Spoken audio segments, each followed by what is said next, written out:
जय हो छठ मैया की। जय हो छठ मैया की जय। ছট পূজা ভারতের এক পবিত্র এবং মহান উৎসব।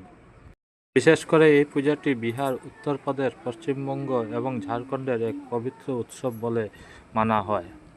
কিন্তু বর্তমান যুগে এই পূজাটি ভারতের প্রায় সমস্ত স্থানে ছড়িয়ে পড়েছে। তাই আমি শিলচর, আসাম থেকে এই পূজার সম্বন্ধে কিছু লাইন আপনাদের কাছে তুলে ধরেছি।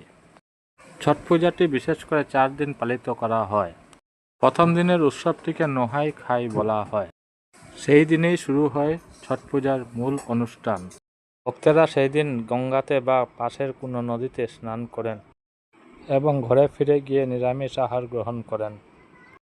চানার ডাল, লাউ ভাত, কুমড়ো সবজি সেইগুলো তৈরি করতে কোনো পেঁয়াজ রসুন ব্যবহার করা হয় না।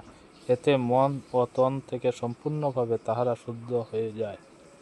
দ্বিতীয় দিনের উৎসবটিকে বলা হয় খরনা। খরনা অর্থাৎ উপবাসের সূচনা। সেই দিন ভক্তেরা সারাদিন উপবাস করেন। সূর্যাস্তের পরে এই উৎসবটি পালিত করা হয়।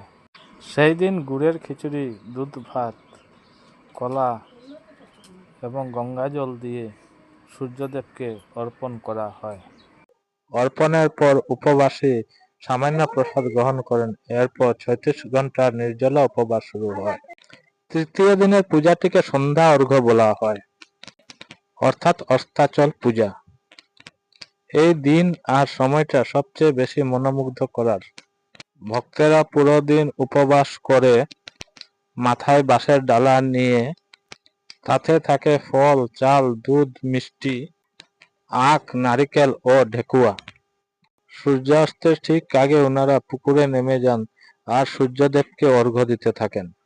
আকাশ লালচে হয়ে উঠে, চারিদিকে গঙ্গা আরতির ধ্বনি আর ভক্তির জোয়ার।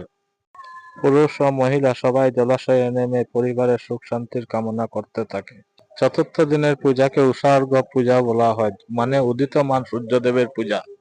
এই ব্রহ্ম মুহূর্তে সকল ভক্তরা নদীর জলাশয়ে নেমে পড়েন এবং সূর্যদেবের প্রার্থনা আরাধনা করতে থাকেন। এবং এই ষষ্ঠীর ব্রহ্ম মুহূর্তে আতশবাজিতে আকাশ ঝলমল করে রঙিন হয়ে উঠে পড়ে। সূর্যের প্রথম কিরণ পেতেই ভক্তেরা গান গেতে শুরু করে দেয়।